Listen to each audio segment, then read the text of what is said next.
அஸ்ஸலாமு அலைக்கும். Happy good day. பிள்ளைங்களுக்கு பிடிச்ச இந்த சீஸ் ஈஸியாக வீட்டிலே ரெடி பண்ணிடலாம்.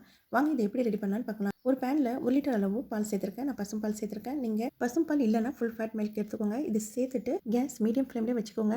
விரல் பொறுக்கிற சூடு வந்தோடனே எலுமிச்சை சாறு சேர்த்துக்கலாம். 1 லிட்டருக்கு 1.5 எலுமிச்சை சாறு எடுத்துக்கோங்க. எலுமிச்சை பழம் சின்னதாக இருந்தால் 2 கூட எடுத்துக்கலாம். அப்புறம் எலுமிச்சை பழம் இல்லைனா வினிகர் கூட எடுத்துக்கலாம். சேர்த்து இந்த மாதிரி மிக்ஸ் பண்ணிட்டு வாங்க.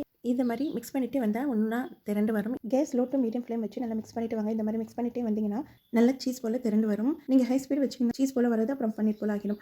இந்த மாதிரி நல்லா திரண்டு வந்தோன்னா ஒரு பவுலில் ஐஸ் கியூப் தண்ணி சேர்த்து வச்சிருக்கேன். இதில் நம்ம ரெடி பண்ணி வச்ச சீஸ் சேர்த்து இந்த மாதிரி நல்லா பிழிஞ்சிட்டு நல்லா மிக்ஸ் பண்ணிக்கலாம். இப்போது சீஸ் எடுத்தோம்ல அதே பாலில் கொஞ்சமாக சால்ட்டு சேர்த்து மறுபடியும் சீஸ் சேர்த்து லைட்டாக மெல்ட் பண்ணிவிட்டு மறுபடியும் இந்த தண்ணியில் சேர்த்து நல்லா மிக்ஸ் பண்ணிவிட்டு இந்த மாதிரி ஷேப் கொடுத்து ஃப்ரிட்ஜில் எடுத்து ஸ்டோர் பண்ணி வச்சிடலாம். நம்மளுக்கு எப்போ தேவையோ இந்த நேரத்தில் எடுத்து இந்த மாதிரி துருவிட்டு ப்ரெட்டு இல்லைனா ரொட்டி நமக்கு எதில் தேவையோ அதில் சேர்த்து சாப்பிட்லாம். நான் பிள்ளைங்களுக்கு சீஸ் ப்ரெட் ரெடி பண்ணேன். நீங்கள் பாருங்கள் எவ்வளோ சீஸியாக ரொம்ப நல்லா இருந்துச்சு.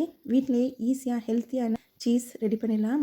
இந்த சீஸ் ரெடி பண்ணுறதுக்கு அதிக நேரம் கூட ஆகாது. கடையில் அதிகமாக விலை கொடுத்து சீஸ்ன்னு சொல்லி வாங்கி கொடுக்குறதுக்கு நம்மளே வீட்டிலே ஈஸியாக ரெடி பண்ணிடலாம். சீஸ் எடுத்து தண்ணி வேஸ்ட் பண்ணாமல் சேர்த்து கீ ரைஸ் ரெடி பண்ணிக்கலாம். அப்படி இல்லைனா சப்பாத்தி பரோட்டா ரெடி பண்ணக்கூட நார்மலாக தண்ணி சேர்க்காம இது சேர்த்து மிக்ஸ் பண்ணி சாப்பிட்டா ரொம்ப சாஃப்டாக டேஸ்ட்டாக இருக்கும். மறக்காம உங்கள் வீட்டில் ட்ரை பண்ணுங்கள். ட்ரை பண்ணிவிட்டு எப்படி இருக்குன்னு சொல்லி கமெண்ட் செக்ஷனில் கமெண்ட் பண்ணுங்கள். தேங்க்யூ ஃபார் வாட்சிங். Happy good day. அஸ்ஸலாமு அலைக்கும்.